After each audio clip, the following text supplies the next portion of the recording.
မင်းကမြောက်ပိုင်းဘရင်ဖြစ်ပြီးဂူဟန်ကတောင်ပိုင်းဧကရေးဖြစ်မယ်မြစ်ကိုနေကြားအဖြစ်သတ်မှတ်ပြီးတယောက်နဲ့တယောက်မကျူးကျော်ကြဘူးအဲ့ဒါကအခုလိုနေတိုင်းကြောက်လန့်နေရပြီးဘယ်ချိန်မှသူများရဲ့ဓာတ်ဆက်ပေါ်ကအသားတုံးဖြစ်သွားမလဲမသိရတဲ့ဘဝထက်ပိုကောင်းတယ်အမေဘလောက်တေချာမှုရှိလဲ90ရာခိုင်နှုန်းအဲ့ဒါနဲလွန်းတာမဟုတ်ဘူးလားမနဲဘူးထီးနှံလူယူလာလို့ကိစ္စမျိုးမှာ10ရာခိုင်နှုန်းတောင်ရှိရင်စမ်းတက်ဖို့တန်တယ်အခုငါတို့မှာ90ရာခိုင်နှုန်းရှိနေပြီးငါတို့ကအမှောင်ထဲမှာရန်သူကအလင်းထဲမှာရှိတယ်သူတို့ကအဲ့ဒီထီးနှံအတွက်တယောက်ကိုတယောက်တက်ဖြတ်နေကြတော့ပဲလီလန်ကငါတို့အတွက်အကောင်းဆုံးတိုင်းကဖြစ်လာလိမ့်မယ်မိအားလုံးကိုသူကဆွဲယူသွားမယ်မင်းလို့ရမှာကအစင်းမြင့်တက်သွားဖို့ပဲကျွန်တော်နားလည်ပါတယ်အဲ့ဒီနေ့ကစပြီးဂူဟန်ပြောင်းလဲသွားခဲ့တယ်သူ့ရဲ့ထက်မြက်မှုကိုတဖြည်းဖြည်းထုတ်ဖော်လာခဲ့တယ်လင်ကြောက်ရွံကိုရှောင်ဖို့မကြိုးစားတော့ပဲတက်တက်ကြွကြွပူပေါင်းပြီးကိုယ့်အတွက်နာမည်ကောင်းရယူလာခဲ့တယ်အခြားမင်းသားတွေရဲ့ဖိတ်ခေါ်မှုကိုလည်းမငင်းတော့ပဲသူတို့ကြားပညာရှိစွာလှည့်လည်ကစားပြီးအကျိုးမြတ်တွေရယူခဲ့တယ်သူ့ယာရုကပိုပိုမြင့်လာတယ်ဗန္နာရေးဒုဝင်ကြီးကနေစောက်လို့ရေးဝင်ကြီးအဲ့ဒီကနေလူခန့်ဝင်ကြီးဖြစ်လာတယ်9နှစ်အတွင်းမှာပဲသူ့ရဲ့ထူးခြားတဲ့အရေးချင်းနဲ့နိုင်ငံရေးဆွမ်းဆောင်မှုကြောင့်အတွင်းဝင်အဖွဲ့တွေဝင်နိုင်ခဲ့တယ်ခမားနဲ့ပူးပေါင်းဖို့ကျွန်တော်သဘောတူတယ်ပူးပေါင်းတာကမင်းအတွက်ထွက်ပေါက်တစ်ခုပဲရှိတယ်အခုငါတို့စောင့်ရမှာကတာချုံနိုင်ငံတော်တစ်ခုလုံးကိုလှန်ပစ်နိုင်မဲ့အချိန်ပဲအဲ့ဒီအချိန်ကဂူဟန်အတွင်းဝင်အဖွဲ့ဝင်ပြီး2နှစ်အကြာမှာရောက်လာခဲ့တဲ့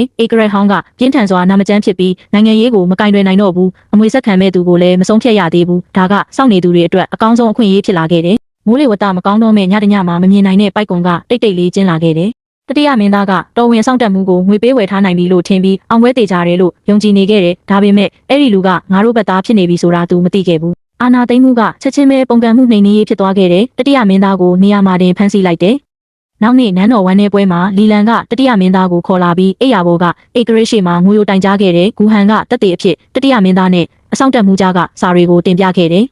မကောင်းတဲ့သားအရက်သားအဖြစ်ချလိုက်ပြီးတသက်လုံးအကျဉ်းချထားလိုက်လူတိုင်းမသိမ်းသွားသေးခင်မှာပဲပိစမမင်းသားရဲ့ပုံကန်တက်ကမြို့တကားကိုရောက်လာခဲ့တယ်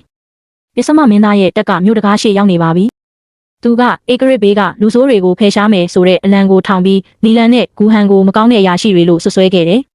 မြို့တော်တစ်ခုလုံးအထိတ်တလန့်ဖြစ်သွားခဲ့တယ်နန်းတော်လည်းမငြိမ်မသက်ဖြစ်သွားတယ်အဲ့ဒီအချိန်မှာလင်ကြောက်ရွံထွက်လာပြီးစစ်တပ်ကိုဥဆောင်ကပုံကန်တက်ကိုရင်ဆိုင်မယ်လို့စေတနာဝန်ထမ်းလုပ်ခဲ့တယ်ငါကဂူဟန်ကိုနန်းတော်ထဲမှာလင်ကြောက်ရွံကိုအားကောင်းကောင်းထောက်ခံစေပြီးအစ်စ်ပြန်ဖွဲ့ထားတဲ့မြို့တော်စစ်တပ်ကိုသူ့လက်ထဲအပ်စေခဲ့တယ်လင်ကြောက်ရွံကမျက်ရည်ကျတဲ့အထိစိတ်လှုပ်ရှားသွားပြီးတတိရှိရှိထွက်တိုက်ခဲ့ပေမဲ့ရလက်ကအကြီးကျယ်ရှုံးနိမ့်မှုဖြစ်ခဲ့တယ်တတိမြို့တော်ကိုရောက်လာချိန်မှာနန်းတော်တစ်ခုလုံးလှုပ်ခတ်သွားခဲ့တယ်လူတိုင်းစိတ်ပြက်လက်ပြက်ဖြစ်နေကြတယ်အဲ့ဒီအချိန်မှာပဲဂူဟန်ကိုအရေးပေါ်အခြေအနေမှာမြို့တော်ကာကွယ်ရေးစစ်ဦးစီးချုပ်အဖြစ်ခန့်အပ်လိုက်တယ်သူကမြို့ရိုးပေါ်တက်ပြီးအောက်ကပုံကန်တက်တဲ့အတွင်းကကြောက်ရွံ့နေတဲ့ပြည်သူတွေကိုမျက်နှာချင်းဆိုင်ကတမိုင်းနဲ့မှတ်တမ်းတင်လောက်တဲ့မိန့်ခွန်းတစ်ခုပြောခဲ့တယ်။သူကလူတွေရဲ့အသက်ရှင်လိုစိတ်ကိုအကြောက်တရားနဲ့ဓာတ်ရိုက်လှုံ့ဆော်ခဲ့တယ်ပြီးတော့ဗန္နာတိုက်ကိုဖွင့်ပြီးစစ်သားတွေနဲ့မြို့ကာကွယ်သူတွေကိုဆုလက်ပေးခဲ့တယ်။မြို့ကိုကာကွယ်နိုင်ရင်ဒီရွှေတွေအားလုံးမင်းတို့ပဲမကာကွယ်နိုင်ရင်အားလုံးသိမယ်။စုကြေးကြည့်ရင်တတိရှိသူတွေပေါ်လာတတ်တယ်။အသက်ရှင်လိုစိတ်နဲ့ငွေကြေးဆွဲဆောင်မှုကြောင့်တိုက်ခိုက်လိုစိတ်ပြောင်းနေတဲ့လူတွေကတော့အမခန်းတိုက်ခိုက်နိုင်စွမ်းထွက်ပေါ်လာခဲ့တယ်။နောက်3ရက်3ညအတွင်းပိစမမင်းသားရဲ့တက်ကမြို့ရိုးကိုအကြိမ်ကြိမ်တက်တိုက်ခဲ့ပေမဲ့အမြဲပြန်တွန်းထုတ်ခံခဲ့ရတယ်။ဂူဟန်ကတော့မြို့ရိုးပေါ်မှာပဲအမြဲရက်ပြီးကိုရိုင်းစစ်ဒရန်တီးကစိတ်တက်ကြွစေခဲ့တယ်။စတုထနေ့မှာမြို့တော်ကာကွယ်ရေးတပ်တွေအစားအသောက်နဲ့လက်နက်ကုန်ခန်းနီးချိန်အလှည့်ပြောင်းပေါ်လာခဲ့တယ်။တိုင်းပြည်ကိုကဲတင်မယ်ဆိုတဲ့အလံပါတဲ့စစ်တပ်ကြီးတစ်ခုပေါ်လာခဲ့တယ်။လှန်နံတွေကတစ်တော်လိုထူထပ်နေပြီးအလင်းပြန်နေတဲ့လှန်ထိပ်တွေ